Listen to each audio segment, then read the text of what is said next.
baby, you can't arrest me. You too cocky. What? Yeah. That's that for real. Sir.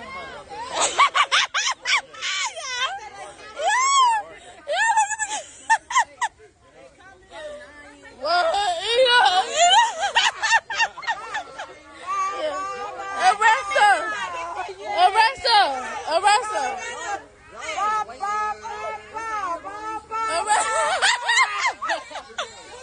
What's she supposed to be doing, a wiggy dance?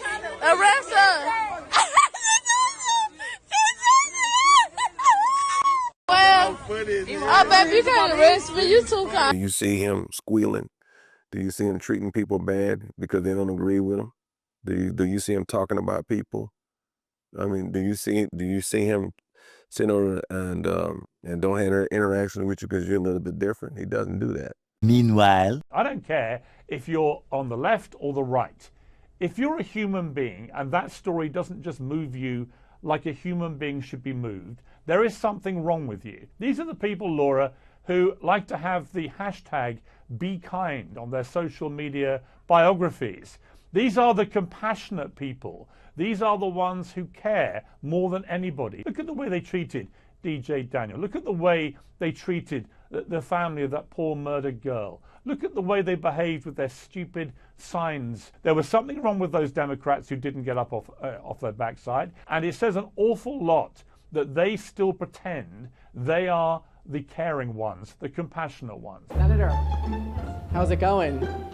Johnny from Fox. What could Donald Trump do that'll make you clap? Thank you very much. What could Donald Trump do that'll make you clap? I did clap when he said that the United States had supported Ukraine and given them lots of Well, why not for Laken Riley's mom?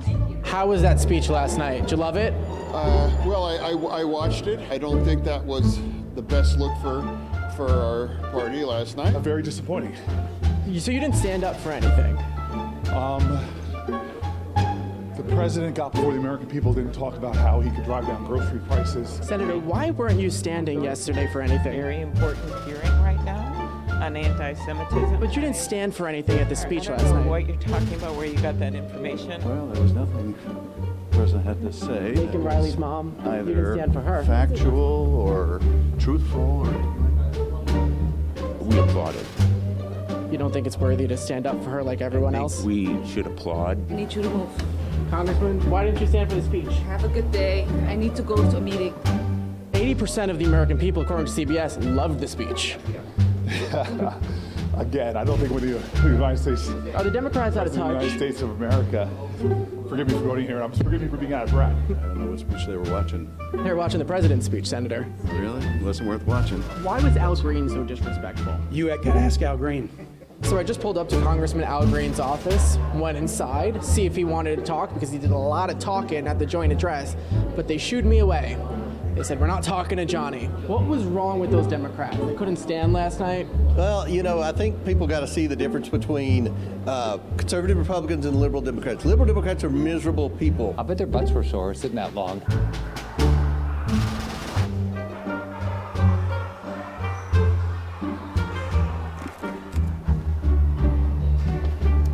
Why do you want men and women's sports? Therefore, I Senator, go aloha. Why do you want men and women's sports, Senator? Congressman, how are you? Okay, thank you. Congressman, why should men be in women's sports? Shorts? Sports. Why do you think They should not be in shorts. Senator, why are we paying for Sesame Street in Iraq? I do not know that is true, so I'm not going to say yes or no. You don't trust the Doge findings? I don't really have an opinion on that. And I work in a business. I think it requires, we don't have to have an opinion on everything. Do you have an opinion on Jesse Waters? Oh yeah, I wish I had his hair. You know, yeah. And my dad's a big fan. You need to get away from me. Congresswoman, did you like the speech last night? Meanwhile, tonight, DJ, we're going to do you the biggest honor of them all. I am asking our new Secret Service Director, Sean Curran, to officially make you an agent of the United States Secret Service.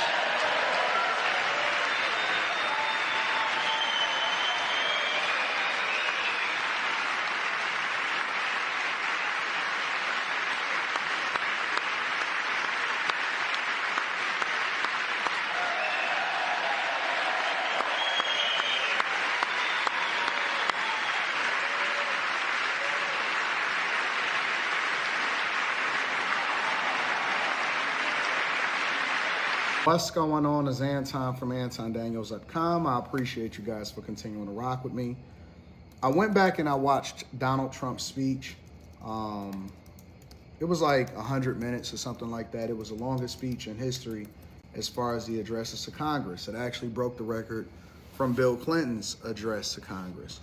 And it was some key moments, which obviously I seen the trash that was happening as far as Democrats protesting and, you know, all of these different people that's doing different things. And I wanted to look at the little boy. His name was DJ, and they said that he was battling cancer. And I think Trump said that back in like 2019 or something like that, they had only gave him 6 months to live. And fast forward, right, 5-6 years later, he's doing really well. And I'm not sure how well he's doing medically, but he seemed to be in good spirits and he's still alive. And his father was there, and they, you know, Trump had basically made him an honorary member of law enforcement. I believe the DEA or something like that. It doesn't really matter the organization, but Trump honored him, a young, small black boy, and he was surprised. And if I rewound it and I watched it again this morning, and he was very, very surprised that he had got this honor, and he wasn't expecting it. I guess he just thought that he was just going to be acknowledged during the speech, but he was actually surprised that he actually got this thing, right? And they panned over to some of the Democrats, and they were on their cell phones and wasn't applauding, and it seemed like a chore.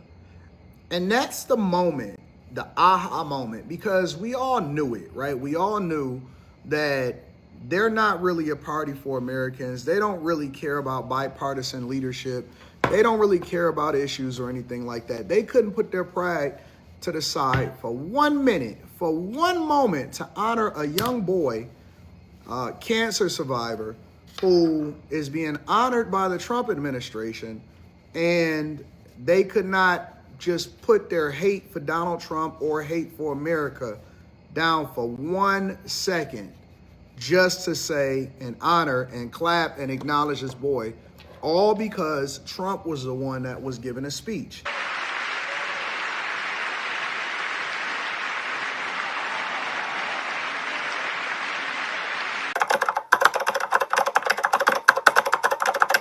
Do you see him squealing?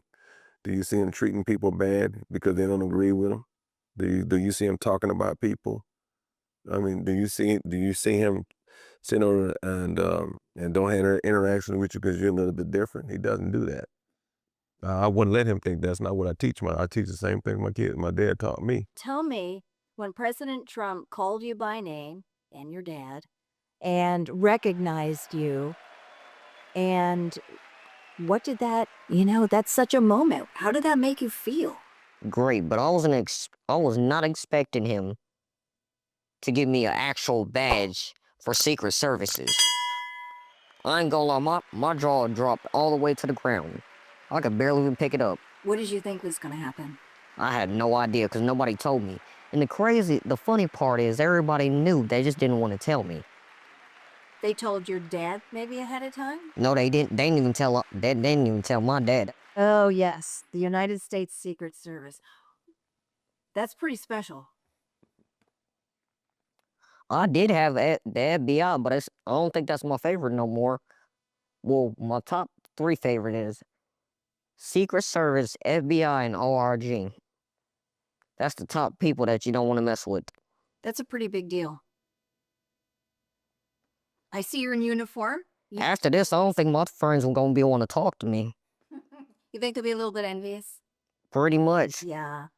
What do you think of President Trump? I mean, what's it like to be in a room with President Trump, and all of a sudden, you're in that room, and your name is called, your dad's holding you up, you find out you're a member of the Secret Service. I mean, nobody can even imagine what that's like. I ain't gonna lie, I think I need to lay off the junk food, because he said he almost broke his shoulder. But what a moment, right? Pretty much. I'm gonna be honest, that day that I woke up and my dad told me that, I thought he was just joking. What did your dad tell you? He told me, you know who just called me for I don't know how he said it. I'm just gonna let him not say it because I'm stuttering. What happened, Dad? I told him, you ain't gonna believe me, but I'm not gonna tell you that, but you'll never believe who called you. You'll never guess in a million years. And he said, not President Trump. I said, I don't know. So I played it off for a few days, and then I just gave him some clues, and he kind of figured it out on his own. I just told him, yep. He was like, what? I said, how you think I felt? I thought it was a scam call. I really did. He called you personally and invited you to the big night. Exactly. And I spoke to Border Patrol Agent Ortiz that was there. And we were talking, and he said, yeah, I got the call, and I thought it was a spam call. I said, yeah, me too. So we both thought. It had to have been like either Thursday, I guess. So you don't even have much notice. Oh, we didn't need it. I mean, President Trump wanted us to come. There's no excuse why we couldn't get there. Now, you guys have been probably treated very, very well. You've been to the White House, right? At least how many times? At least twice, right? Twice. Mm-hmm. What was that like? What did you do? Well, I did get to hug everybody. That was the most fun part. Well, really and truly, that wasn't the most fun part. Mostly getting this badge was the fun part. And you're flashing that all over the place now, right? Pretty much. Yeah. Yeah. How do you see your role with the Secret Service? I'm gonna be honest, no one's ever asked me that question. But out of all the police departments, I'd rather work here. Yeah. How many police departments are you a member of now? 909. 909. We don't forget everybody that helped us along the way.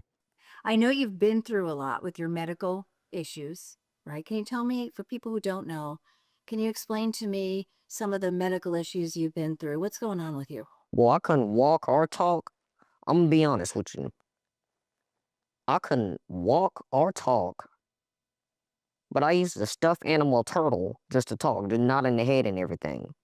For folks who don't know, where DJ has a brain tumor, right? Can you tell us, or brain cancer, what he's recovering, or? Well, not exactly where it's at, where it's all over. Can you tell me? He's got cancer cells all over the place. This is where the original tumor was. It was a pretty good sized one. Now after Barry, we lost lights, and so his medicine went bad. This is as of recent. Now he has another tumor in the original spot. He has one here and another one here. So this drain here and this little contraption here was on this side. It failed, so they had to go back in here and fix it a lot of times.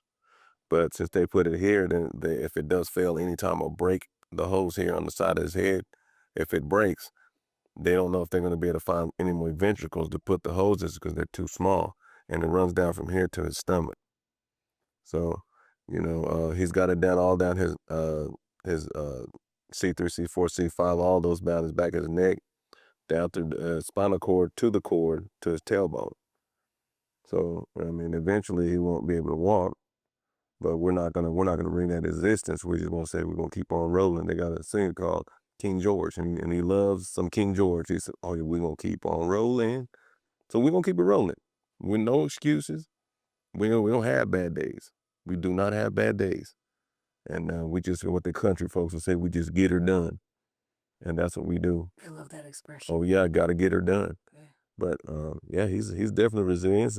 He had advanced stage of cataracts. We know he couldn't see. He wouldn't say nothing. So you're still fighting. You're still fighting. You know what's crazy to me? If I can't walk and we come here with that wheelchair, we should play that song. Keep on rolling. Yeah. How do you feel? Great. I don't think I've ever spoken to God so much in my life until after the fact, because I had to try to figure it out. This is a school of life, high school of life, and we're supposed to learn things, and God gave me this great brain of ours to use. It's better than a computer. And I said, well, I need to analyze this and figure out what's going on. There's a lesson behind this. Maybe I can be depressed and feed this energy to him, and then he'll want to give up, or I can sit there and just start doing everything for him. He doesn't do anything for himself. Well, if you don't use it, you lose it. So I said, no, I'll tell you what, we're gonna go out and let everybody lay hands on the child with cancer because you don't see a child with cancer. I said, do you want to do that? He said, yes, sir. I said, do you know the risks involved? He said, yes, sir. And he says, I mean, God's got me. And I said, okay. So we went out and we started seeing people. He would hug him. He said, God got me. And I couldn't stop him, you know. And so he kept on rolling. Said, nah, then he went from hugging to rubbing bald heads for good luck. And obviously he rubbed a lot of bald heads and it worked. So, you know, you gotta stay blessed, faithful, be faithful and prayed up. You gotta be positive at all times. You know. How old was he when he was diagnosed? He was 6.5 years old, so he's been battling it. He's 13 now, half his life. Wow. So, you know, grown folks, I don't think we could have took that. Some of us would sit there and put the liquor business out of business, drinking a lot.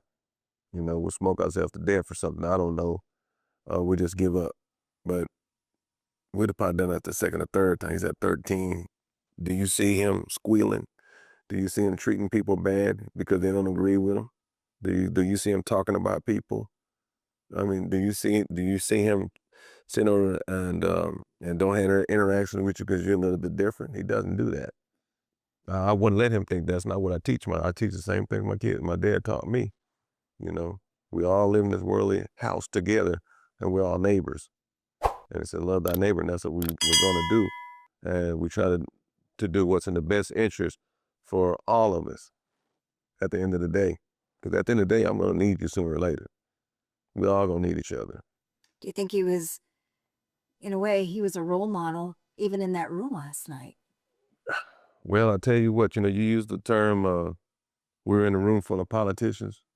No, we were in there with a group, just a good, wholesome American folks, all actual real people that actually had real things going on and felt the genuineness of what's happening, because this is what's, we're just one of the stories from last night, you know?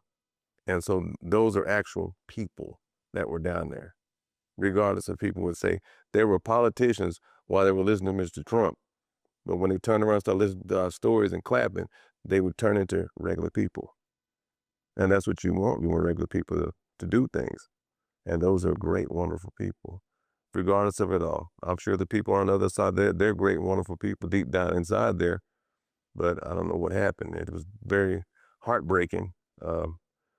I just couldn't, I looked at him, he was devastated, and I just didn't know what to tell him, because I was totally unexpected. I just was like, I can't believe this, but I'm sure, you know, I'm sure they have a little time to think about it, because they thought they were ruin the party, but guess what? It kept on going, because the message still got out from each and Jocelyn's mother.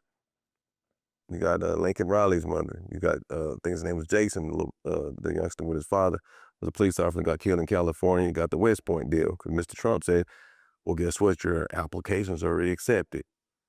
Made him sit down. I'm talking about, he dang near passed out. The body walked up and gave him a 5. You know, there's a lot of people. You got the family of the gentleman that got killed in Butler. You know, I can just go on and go on and go on, and, you know, Mr. Ortiz. You know, everybody's got a story to tell, but it's real stories. And it wasn't a political move, because none of us knew about it. He was, you know, these are real stories, real people. People that's willing to go out on a limb to try to make a difference without thinking about it. But with all things great, it comes with great sacrifices. God just chose us to do it because he felt like we were strong enough to do it, and guess what is happening, you know? But to see the other side of the room not even stand up for, you know, Jocelyn's mother while they were telling the story, I just couldn't believe it. And then Lincoln Riley. These are mothers you talking about. You know, we'll come back to the fathers in a minute. You know, the mothers, come on now. You couldn't stand those mothers on that side. You didn't agree with that. Why? Why is that? You know, we didn't agree with cancer, but we stand up against it, don't we? Yes, sir. But we don't be nasty to people. Just don't have time for it. We got other things to do, because that's distraction. We don't need distraction when you stay focused. When you toe that line and keep our feet planted to the ground and think about each other. Because one of these days, your tokens in life to play this life of games, of the games in life, you're going to run out, and guess what? Your game's over. And then you're going to be wondering why you're sitting there counting your last few minutes of your life saying to myself, was it worth it? Be fair, be impartial, be unbiased, do what's best, and the best interest that you can sleep good at night, and you'll be good to go. Look at him. We got everything working against him, but everything's working for him. What do you do that you love besides enforce the law? Mostly drawing stuff. Sometimes when I get bored and I don't feel like drawing, I remember from last year, I was so goddamn bored. I wrote 10 true facts about God, and I really shouldn't have kept those things because I was going to copy them, but I just gave them away that quick. So you're very faithful. God is very important to you? Mm-hmm. Tell me about that. That's exactly what I do when I'm done with all my assignments. I'll be finding like a piece of paper or anything, go ask for a piece of paper, and as soon as I'm done with that, I just go back on the laptop. And you were. You know what's crazy? The teacher tell us not to go on YouTube, but guess what? We just do it anyway. She tell us to use the headphones just for the assignments, but you know we don't do that. We don't even like listening to the teacher for some reason. We just be listening to music. What's the road ahead for you guys with his diagnosis and his medical, or where are we at, and what happens now? Well, we'll go back to that song that I was telling you about, King George, Keep It Rolling. We're going to keep it rolling. I'm sure he can tell you better, that sound better coming from him, but he can tell you how long he can, wants to continue doing this, and I'll take him everywhere because, I'm his dad, but, I got upgraded to a position of chauffeur. So I drive him everywhere. We prefer it that way. Plus they get to see what the country looks like, and they get to experience it, have a little bit more memory and things of that nature. It keeps everything moving fluidly, What do you feel like when you wear that uniform? Proud and safe. It's very impressive. Oh, he's got a stash of uniforms. We've got 17 of them in that bag. You have 17 uniforms in your bag here? And if you'd like to get a shot of it, we'd like to either. We sure would. We sure would. How proud are you? Oh, I'm beyond proud. None of these children has to be here. Nobody. And you gotta go out on a limb for them. You got to. Might not have it all, but I give you what I got. Just like with the medicine, they have 5 months to live. Who wants to hear that? About anyone, especially a child. That's out of order. 5 months, 6 years ago. I know that. I know. But when they approached us about the experimental medicine and they needed this patient for the study, I was like, well, can you give me more than 5 months, maybe 10 minutes or an hour? I'll take the deal. Something's better than nothing. That's what the old folks used to say. I said, well, let's like my dad said, let's give it a go. And we took it. They drew blood from me. I don't know. I swear they sucked a lot of blood out of me and stuff. So, What dreams do you still have? Last night was pretty big. Is that the biggest, or do you have more dreams that you want to fulfill? I'm not sure about that yet. But if I did, honestly, I'm just going to keep on doing this. Do you pray? A lot. A lot. What are your prayers like? I'm going to be honest, I do not know how to answer that. Sing that one song that got you through. I just can't keep this out of my head. This song called Inside Out. It goes like this. Inside out, inside out. You must serve my Jesus from the inside out. I know I'm a child, but I may not know very much. I know the word of God is true. If you read the Bible, you'll have a little room for doubt. Standing in this spirit is from the inside out.